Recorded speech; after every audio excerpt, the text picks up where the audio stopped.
Hello hi, ഞാൻ നിങ്ങളുടെ സ്വന്തം രജനി. ഞാൻ ഇന്നൊരു കല്യാണ വിശേഷമാണ് പറയാൻ പോകുന്നത്. ഞങ്ങളുടെ ക്രോസിൽ തന്നെയുള്ള ദിനേഷിൻ്റെ കല്യാണമാണ്. അങ്ങനെ ഞാനും മോളും എല്ലാവരും കൂടെ പോയി.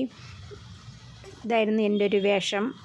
ഒരു സാരി, പച്ച സാരി, അതിൻ്റെ ഒപ്പം മേച്ചിനൊരു പച്ച കമ്മൽ, അതുപോലെ എല്ലാം ബ്ലൗസെല്ലാം വേഗം സ്റ്റിച്ച് ചെയ്തെടുത്തത്. ഞാൻ തന്നെ സ്റ്റിച്ച് ചെയ്തതാണ് ഇതൊക്കെ.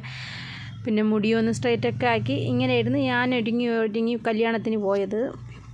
അവിടെ കയറി വെൽക്കം ഡ്രിങ്ക് എല്ലാം കുടിച്ച് ഉള്ളിൽ പോയപ്പോൾ മോൻ്റെ അച്ഛനും അമ്മയും എല്ലാവരെയും കണ്ടായിരുന്നു. പിന്നെ മോളും തേജു എല്ലാവരും കൂടെ ഞങ്ങളെല്ലാവരും ഒരുമിച്ചായിരുന്നു പോയത്. പിന്നെ അവരൊക്കെ ഫോട്ടോ എടുപ്പും എല്ലാം ആയിരുന്നു. പിന്നെ ഞാനും ഉമ്മയും എല്ലാവരും കൂടെ സംസാരിച്ചുകൊണ്ടിരുന്നു. ഈ സ്ട്രീറ്റിലുള്ള എല്ലാവരും ഉണ്ടായിരുന്നു. ഇതെല്ലാം ഞങ്ങളുടെ പഴയ ആദ്യം താമസിച്ചിരുന്ന വീട്ടിൻ്റെ അവിടെയുള്ള ആൾക്കാരാണ്. ഈ കല്യാണത്തിന് പോകുമ്പോഴാണ് പഴയ ആൾക്കാരെല്ലാം ഒന്ന് കാണാൻ പറ്റുന്നത്. ഇത് ദിനേഷിൻ്റെ മൂത്ത ചേട്ടനാണ്. ഇത് വല്യമ്മയുടെ മോനാണ്, കുഞ്ഞമ്മയുടെ മോനാണ്. അവരെല്ലാം ചെന്നൈയിലാണ്. പിന്നെ അവനെയും വിളിച്ച്, അവൻ്റെ വൈഫിനെ എല്ലാവരെയും വിളിച്ച് ഞങ്ങളെല്ലാവരും കൂടെ കുറേ ഫോട്ടോയ്ക്കെല്ലാം പോസ് ചെയ്തു. പിന്നെ ഞാനും വിലാസിനി ചേച്ചി, ചേട്ടൻ എല്ലാവരും ഉണ്ടായിരുന്നു. ഞങ്ങൾ പ്രസൻറ്റേഷൻ കൊടുക്കാൻ വേണ്ടി അങ്ങനെ ക്യൂവിൽ നിൽക്കുകയായിരുന്നു. പിന്നെ ഞങ്ങൾ പയ്യനും പെണ്ണിനും എല്ലാം ക്യൂവിൽ നിന്ന് ഗിഫ്റ്റെല്ലാം കൊടുത്തു നേരെ ഫുഡ് കഴിക്കാനാണ് അടുത്ത് പോയത്. പിന്നെ ഞങ്ങളെ സാരിയെപ്പറ്റിയും പെണ്ണുങ്ങളെ കുടുംബം അറിയാമല്ലോ, കുറേ കൊച്ചു വർത്തമാനങ്ങളും ഒക്കെ പറഞ്ഞ് അങ്ങനെ പിന്നെ കുറേ ഫോട്ടോ എടുക്കലായിരുന്നു നമ്മുടെ മെയിൻ പരിപാടി. ഞാനും മോളും സാരി തന്നെയാണ് ഉടുത്തത്. ഞങ്ങൾ ഫോട്ടോ എല്ലാം എടുത്ത് അടുത്ത് ഊണിനായിട്ട് അവിടെ വന്നിരിക്കുകയായിരുന്നു. പിന്നെ അവിടെ ഇരുന്നും കൊച്ചു വർത്തമാനങ്ങളായിരുന്നു. ഇലയും കണ്ട് എനിക്ക് കിട്ടിയ ഇലയായിരുന്നു സൂപ്പർ ഇല. അത്രയും വലിയ ഇല കണ്ടപ്പോൾ തന്നെ എൻ്റെ കണ്ണിൽ തീയാറി. ഇത്രയും ഒരുപാട് ഫുഡ് കഴിക്കാൻ ഇഷ്ടപ്പെടുന്ന ഒരു കൂട്ടത്തിലാണ് ഞാൻ. പിന്നെ സൂപ്പും പായസവും എല്ലാം വച്ചു. അതെല്ലാം ആദ്യമേ ഞാൻ കുടിച്ച് തീർത്തു. മസാല ദോശയും vegetable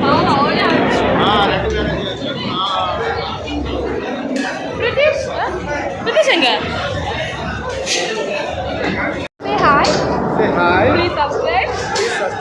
Please like. That's all. This girl eats a lot. Oh my God. Please subscribe for her.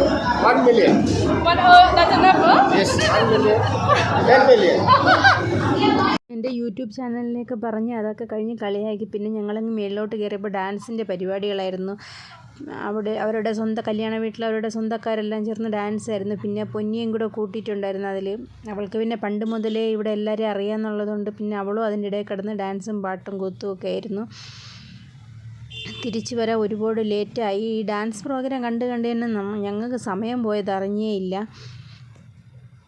ഒരു കല്യാണ ഫംഗ്ഷൻ വരുമ്പോഴാണ് ഒരു സന്തോഷം. എന്തെന്ന് പറഞ്ഞാൽ ഞങ്ങൾക്ക് എല്ലാവരെയും ഒരുമിച്ച് കാണാനുള്ളൊരു കാര്യം കൂടെയായി.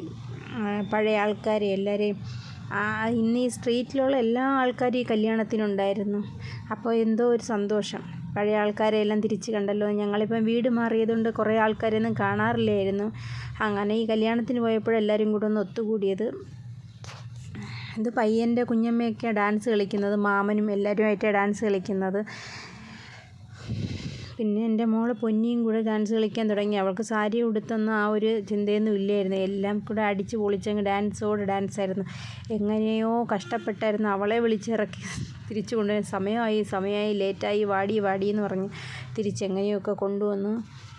ഞങ്ങളുടെ നാട്ടിൽ ഈ ആഘോഷങ്ങളൊക്കെ കുറവാണെന്നാണ് തോന്നുന്നത് കല്യാണത്തിന്. ഇപ്പം കുറച്ച് സ്റ്റാർട്ടായിട്ടുണ്ട്.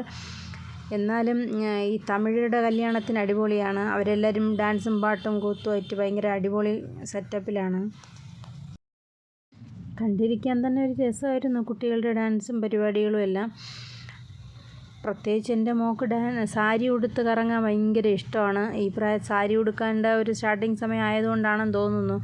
കുറച്ചു കാലം കഴിയുമ്പോൾ മടുക്കുമോ എന്താണെന്നറിയില്ല. എവിടെ പോയാലും ഇപ്പോൾ സാരിയാണ് എടുത്ത് ചാർത്തിക്കൊണ്ട് പോകൽ. അവളും സാരി ഉടുത്ത് ഞാൻ എവിടെയെങ്കിലും വീഴുമോയെന്ന് വിചാരിച്ച് ഡൗട്ടായിരുന്നു. പക്ഷെ അവരോടും വീഴുന്നില്ല, നല്ലോണം ആടി തിമിർത്തിട്ടുണ്ട്. പിന്നെ ഞങ്ങളങ്ങനെ സമയമായപ്പോൾ നേരെ വെളിയിലേക്ക് ഇറങ്ങി. തരുണിൻ്റെ വണ്ടിയിലായിരുന്നു ഇന്നത്തെ യാത്ര. തിരിച്ചവൻ നമ്മളെ വീട്ടിൽ കൊണ്ടാക്കി. ട്രാഫിക്കും കാര്യങ്ങളൊക്കെ ആയിരുന്നു. എന്നാലും ഒരു സമയം 9:30-10 മണിയായപ്പോൾ ഞങ്ങളും വീട്ടിലെത്തി. ഇത്രയേ ഉള്ളൂ ഇന്നത്തെ കല്യാണ വിശേഷങ്ങൾ. നിങ്ങൾക്കെല്ലാവർക്കും ഇഷ്ടമായി എന്ന് കരുതുന്നു.